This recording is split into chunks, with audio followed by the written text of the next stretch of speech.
Sina Ben at Rico ay matinding magkaribal sa kolehiyo. Laging nag-aagawan, nagtatagisan, at sinusubukang higitan ng isa't isa.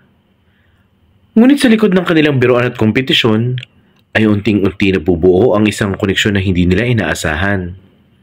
Sa bawat tawanan, hindi sinasadyang paglapit, at tahimik na pag-unawa, ay unti-unting nagiging malinaw na ang hangganan sa pagitan ng rivalry at pagmamahal ay nagiging mas malabo. May mga kwentong deserve pakinggan. Kung bago ka pa lang dito sa Kilig Central, mag-subscribe ka na at samahan kaming buhayin ng mga kwentong puno ng damdamin at pag-ibig. Dahil baka ang maririnig mo ngayon ay kwento mo na rin. Ang campus ay parang palaruan ng mga ambisyoso. At sa gitna nito, sina Ben at Rico ang laging magkalaban. Parehong matalino, parehong sikat, parehong ayaw magpatalo. Si Ben, top student sa business course. Laging perpekto, laging composed, at parang walang bahid ng kahinaan. Si Rico, ang baguhan pero mabilis umangat. Mas palaban, mas mayabang, pero may ngiti na nakakainis at nakakaintriga. Nice try, Ben, sabi ni Rico. Sabay ngiti habang inaabot ang papel na may score na 98. Napatingin si Ben sa kanya. 97 lang ang papel niya. Swerte lang yan. Malabing dugtungon ni Ben. Or maybe, bulong ni Rico, I'm just better at more than one thing. Umiti si Rico at nang mayabang, pero sa ilalim ng kanyang kumpiyansa, may kakaibang kilig na dumaan sa dibdib niya. At si Ben, hindi man niya aminin, pero ramdam niyang may kung anong init sa pagitan nila tuwing nagtatagpo ang mga mata nila. Mula sa silid-aralan hanggang sa student council meetings, tila nagiging laro na ang bawat bangayan nila. Hanggang sa isang gabi, pareho silang naiwan sa campus library para tapusin ang isang project. Tahimik, tanging tunog ng ulan at may hinang yabag lang ang maririnig. Hindi mo talaga ako mapapauna, no? Tanong ni Ben. Hindi tumitingin. Depende, sagot ni Rico. Lumapit ng bahagya. Gusto mo bang mauna? Nagtagpo ang kanilang mga mata. At sa unang pagkakataon, hindi ito tinginan ng galit, kundi ng matinding kuryente na hindi nila alam kung saan nanggagaling. Habang bumabagsak ang ulan sa labas ay may ibang uri ng bagyong nagsisimulang mabuo sa pagitan nila. Isang tensyon na parehong kinakatakutan at gusto naman nilang maramdaman. Sa unang linggo pa lang ng semester, laman na agad ng campus bulletin board ang mga pangalan nila. Ben Santos at Rico de la Vega. Sila ang magkalaban sa halos lahat. Academic quiz, debate, student leadership, kahit sa pagkuha ng atensyon ng mga professors. Congratulations, Rico! Second place ka na naman, sabi ni Ben. May mapang-inis ng ngiti habang inaabot ang award niya. Enjoy it while it lasts, Ben. Balik ni Rico. Sabay tapik sa balikat niya. Next time, ako naman ang nasa unahan. Simula noon, naging parang larong walang katapusan ang pagitan nila. Sa classroom, laging nagtataas ng kamay ang dalawa para sagutin ang tanong ng professor. Sabay pa nga kung minsan.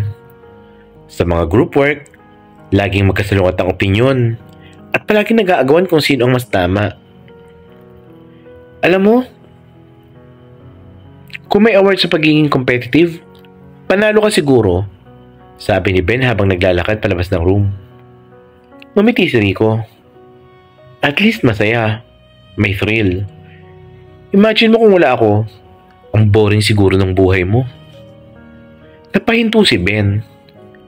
You really think too high of yourself. Maybe, sabi ni Rico at bahagya nakangiti. Or maybe, alam ko lang na napapansin mo rin ako kahit ayaw mong aminin. Hindi man aminin ni Ben, pero totoo. May kulong thrill sa bawat bangayan nila. Parang adrenaline sa dugo niya tuwing naririnig ang boses ni Rico. Galit? Oo. Pero may halong kuryente na hindi niya maipaliwanag. Sa isang event sa universidad, pareho silang pinipiling mag-represent sa intercampus debate. Mainit ang labanan. Matatalas ang mga salita. Pero sa gitna ng talino at kumpiyansa, may kakaibang titig na palitan sa bawat argumento nila. Pagkatapos ng debate, pareho silang hingal. Pero hindi dahil sa pagod sa pagsasalita, kundi dahil sa tensyon na tila lalong umiinit sa pagitan nila. Good job, sabi ni Rico, sabay amot ng kamay. Nagulat si Ben, pero tinanggap ito. Next time, ako pa rin ang panalo, sabay ngiti. Then I'll make sure it's harder for you, sagot ni Rico. May halong biro at hamon. At sa pagitan ng mga ngiti at titig, unti-unting nabubura ang linya sa pagitan ng rivalry at attraction. Hindi pa nila alam, pero ang larong ito, nagsisimula ng maging mas personal. Alright class, sabi ng professor. For your midterm project, I'll assign pairs. Random selection ito. Tahimik ang buong room habang binubunot ng prof ang mga pangalan mula sa fishbowl. Ben Santos. Nagtaas agad ng kilay si Ben. Enrico de la Vega. Wait! Sir, sure po ba kayo? Sabay nilang sabi. Halos sabay din ang kanilang tono. Tumawa ang prof. Perfect pair. Pareho kayong magaling. At parehong madaldal. Kaya, I expect a great output. Habang naglalakad palabas ng room, halata ang inis ni Ben. Of all people, ikaw pa talaga? Don't act like you're the unlucky one, sagot ni Rico. At sinundan siya. Baka ako pa nga ang mas magtitiis pa sa ugali mo. Pero sa likod ng asaran ay may halong ngiti. Yung tipong kahit mainit ang diskusyon, may kakaibang saya sa bawat sagutan. Kinagabihan nakita sila sa cafe para simulan ng project. Tahimik si Ben habang nagtatype sa laptop. Si Rico naman, relaxed. Nakasandal lang at nagmamasid. Ang tahimik mo. Di ba dati lagi ka may rebuttal? Focused ako, sagot ni Ben at hindi tumitingin.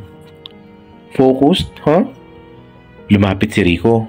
Bahagyang sumilip sa laptop screen. Nice layout. You're actually good at this. Napatingin si Ben. Medyo nagulat sa tono. Walang pang-aasar. Walang sarcasm. Thanks. Mahina niyang sagot. Tumingin si Rico sa kanya ng seryoso. I mean it. Hindi ko lang gusto yung ugali mo minsan pero you're impressive. Saglit na natahimik ang paligid. May kakaibang kuryente sa pagitan nila. Yung tipong alam mong may nangyayaring hindi dapat pero hindi mo rin kayang pigilan. Hanggang sa mapansin ni Ben na masyado nang malapit si Rico. Ramdam niya ang init ng hininga nito. Rico? Yeah? Sagot ni Rico at hindi pa rin umaatras. Move a little closer and I might think you're flirting. Ngumiti si Rico. What if I am? Napakurap si Ben. Mabilis na binawi ang tingin. Then you're out of the line. Maybe, sagot ni Rico sabay ngiti. Or maybe I'm just being honest. Muling bumalik sa laptop si Ben. Pero halata sa mga mata niyang hindi na siya makafocus. Ang dating rivalry nila ay nagiging ibang klaseng laro. Isa na sigurong hindi pareho ang patakaran. Gabi na. Silang dalawa na lang ang naiwan sa student council office matapos mag-ayos ng project materials. Malapit na to, sabi ni Ben habang tinitipa ang keyboard. Kapag na-finalize na tong layout, pwede na nating ipasa bukas. Good, sagot ni Rico habang nakaupo sa mesa. Nakasandal at nakamasid lang sa kanya.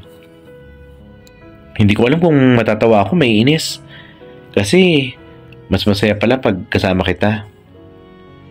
Hindi na sumagot si Ben. Pero bago pa siya makabawi, biglang, blag! Nag-flicker ang ilaw at tuluyang namatay. Great! Power outage, sabi ni Ben. Sa lahat ng oras, ngayon pa talaga? Narinig niya ang tawa ni Rico sa dilim. Relax, genius. May flashlight ako. Binuksan ni Rico ang flashlight sa phone at sa maliit na liwanag, tumama ang ilaw sa mukha ni Ben. Painit. Tahimik. At sa kakaibang dilim na yon, parang nagbago ang hangin. Did you ever stop working? Tanong ni Rico na may halong biro. Unlike you, gusto ko matapos agad, sagot ni Ben, pero nakangiti na rin. Lumapit si Rico na may hawak na tubig. Here, you've been typing for hours. Thanks, sagot ni Ben, sabay inabot din. Sa pag-abot nila ng baso, dumikit ang mga daliri nila. Saglit lang pero parang may spark. Tahimik. Parehong walang imik. Tanging ilaw lang ng cellphone na naglalaro sa mga mukha nila. Ben? Yes? Namiss ko to. Mahinang sabi ni Rico. Yung may kalaro sa utak ko. Yung may humahamon sa akin. Napatingin si Ben. I thought you hated that. Maybe I don't, sabi ni Rico at mas lumapit. Maybe I just hated admitting na gusto ko yung mga thrill. Kasi ikaw yung kasama ko. Ramdam ni Ben ang tibok ng dibdib niya. Gusto niyang umiwas, pero hindi siya makagalaw. Rico.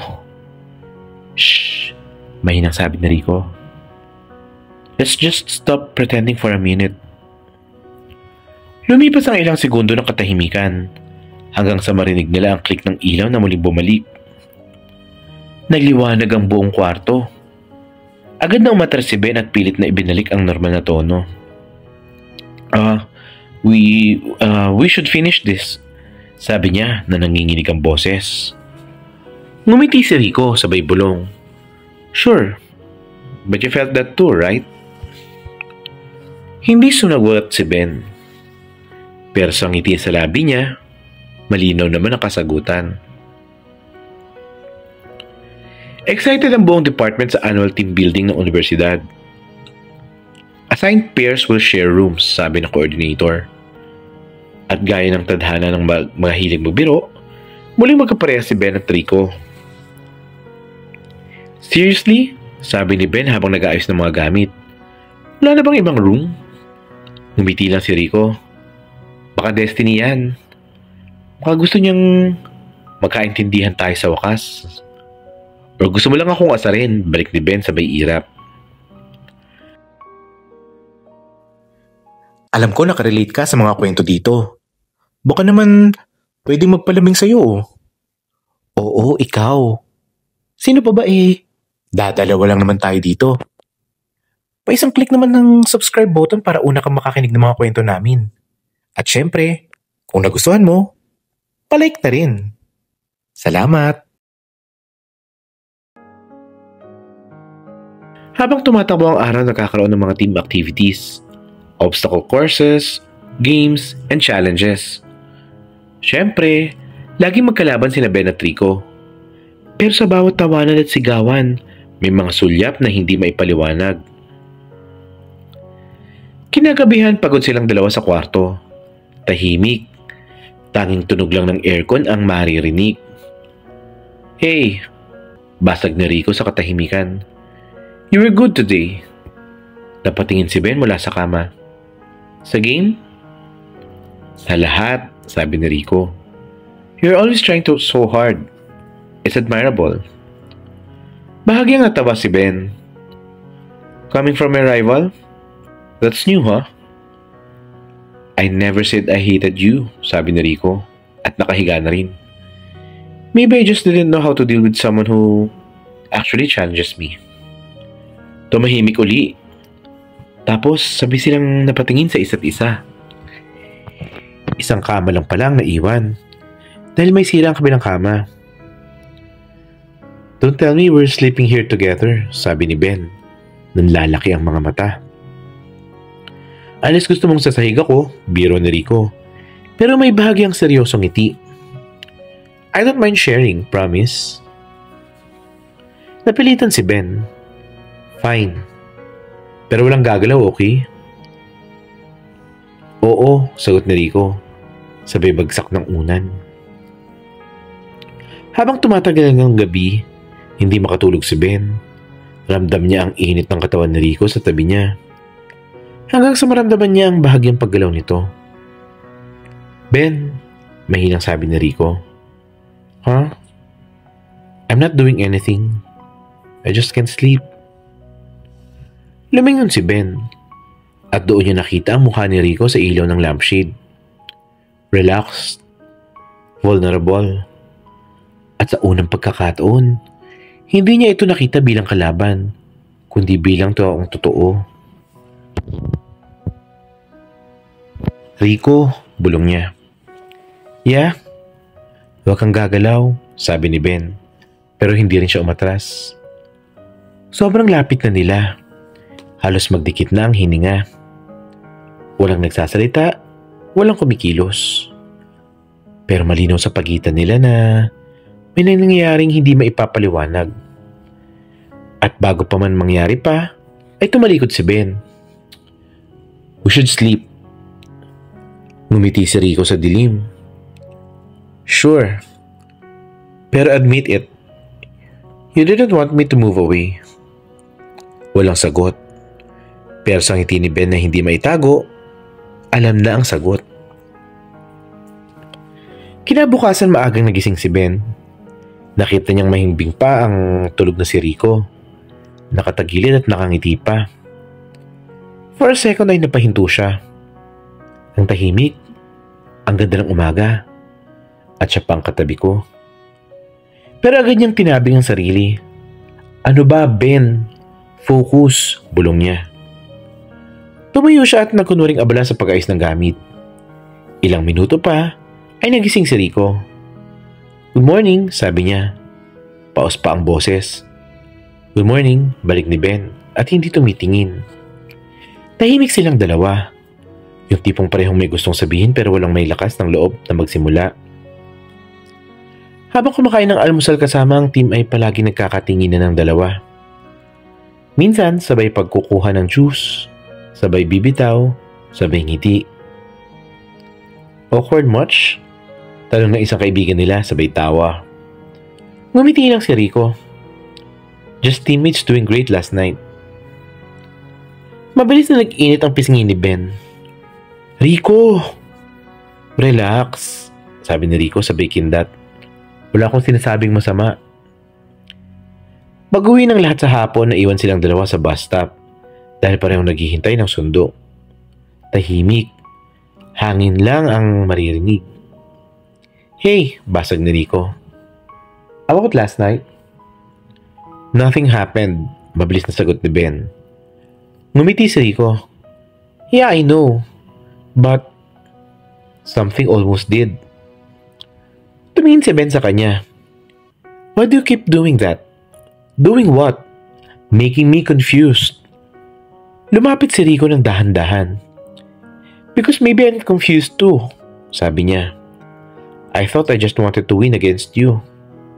But now, I just want to be near you." Tahimik.